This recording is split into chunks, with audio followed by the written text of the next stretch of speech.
الله أكبر الله أكبر الله أكبر بسم الله الرحمن الرحيم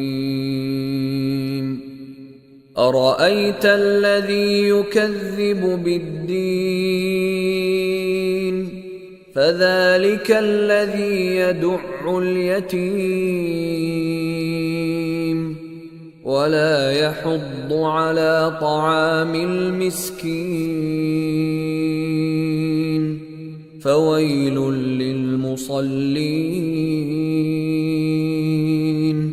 الذين هم عن صلاتهم ساهون الذين هم يراءون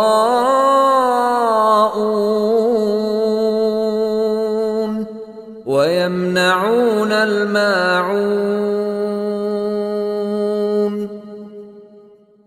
I'd like to explain to you now just some things, an introduction to Surah al-Mā'ūn. This surah occurs after Surah al-Fil and Surah Quraysh, and in its order you understand its positioning.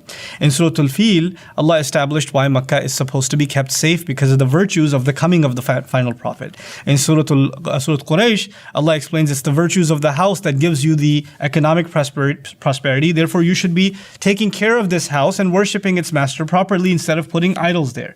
In the next surah, Allah basically describes how unqualified the Quraysh are to be taking care of Allah's house. They've been given such a sacred position, and yet look at these people. They consider their religion a lie. They push the orphan around. Why talk about the orphan being pushed around? Because one of the rituals of the Hajj is sacrifice. And when you sacrifice, you have lots of meat. And where's the meat supposed to go? To the needy. And who is among the needy? The most needy is the orphan.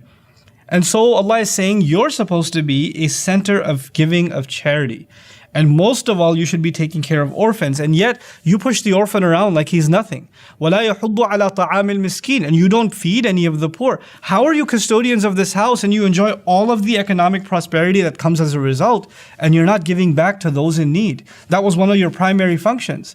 And then even, okay, fine, at least they don't provide the human services. At least maybe they do right by Allah and they worship. Because in our religion, you do good to Allah and you do good to humanity, right? So one part of the surah is they don't do any good to humanity. They don't care about the orphan, they don't care about the poor people.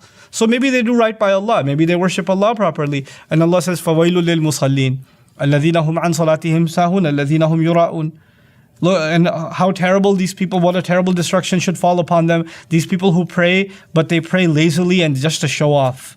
They're not even genuine in their prayer. I mean, their prayers are just a political show because it's the only way they have their legitimacy is by showing that they're showing reverence to the Kaaba. But really, their only interest in the Kaaba and the house of Allah is that it gives them political and economic power. That's the only reason they have any reverence for it, not that they consider it genuinely sacred. Allah kind of pinpoints the underpinnings of the corrupt politicians that were running Mecca.